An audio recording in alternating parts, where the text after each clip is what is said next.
Hi guys, it's Sheena the Sports Report Girl here with your college football week in review. So, we are finally here, the end of another college football season. And, like most seasons, it hasn't ended without controversy. But, I'm getting ahead of myself. First, we have a couple of games to recap. Last Monday, BCS jilted Texas faced Big Ten runner-up Ohio State in the Tostitos Fiesta Bowl, a game some people thought held a slight chance for a split national championship. That, of course, was only going to be in the event Oklahoma beat Florida and Texas could win big. In the end, the Longhorns won the game, but it was anything but big. In fact, Texas could only muster a single field goal in the first half. The second half, though, was another story as Texas regrouped and Colt McCoy led his team back from the brink. Ohio State played well, but it was apparent that Terrell Pryor needs to improve as a passer if he wants to be a big game quarterback like McCoy. But hey, he's just a freshman, so he's got some time. As for Colt, he threw for 414 yards and 2 touchdowns, and it would have been 3 if he hadn't thrown that pick right at the end of the first half. But he more than made up for it with his game-winning touchdown pass to Quan Cosby with 16 seconds left in the game. In the end, the Longhorns' win was nice, but it just wasn't impressive enough to earn itself a share of the national title. Even if it had been, they would have needed help from Big 12 rival Oklahoma. The BCS title game was billed as a matchup of 2 of the most prolific offenses in the modern era. But those offensive fireworks were largely muted by penalties, stalled drives, and sometimes clueless officiating. The Sooners had their chances, though, but twice made their way inside the Florida 10-yard line, only to come up empty-handed. When they operated in a hurry-up offense, the Gators' defense was left off balance. But frequently, Bradford checked back to the sidelines for a play change, as if Oklahoma's offensive coordinator was waiting to see how Florida lined up before making his final call. Those delays seemed to give the Gator defense time to settle in.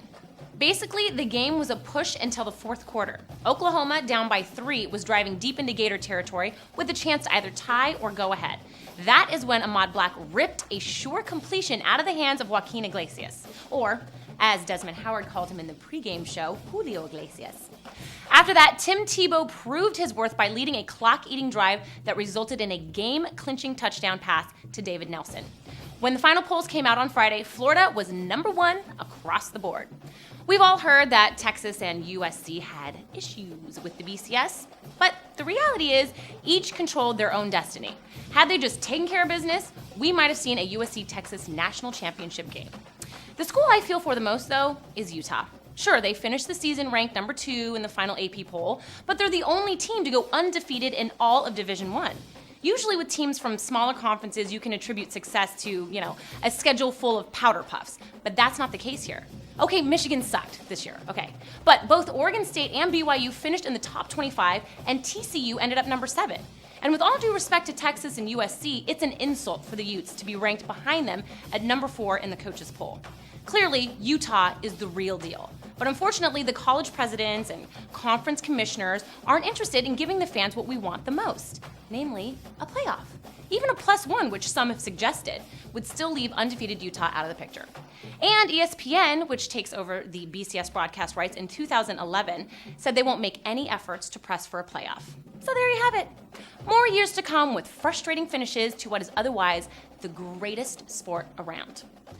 Okay, guys, I guess that is it, but be sure to subscribe to our YouTube channel as I will continue doing weekly reports throughout the year on the NBA, Major League Baseball, Champions League, soccer, maybe a little NHL, and of course, football all over again. Take care. We'll see you back here next week. Bye-bye.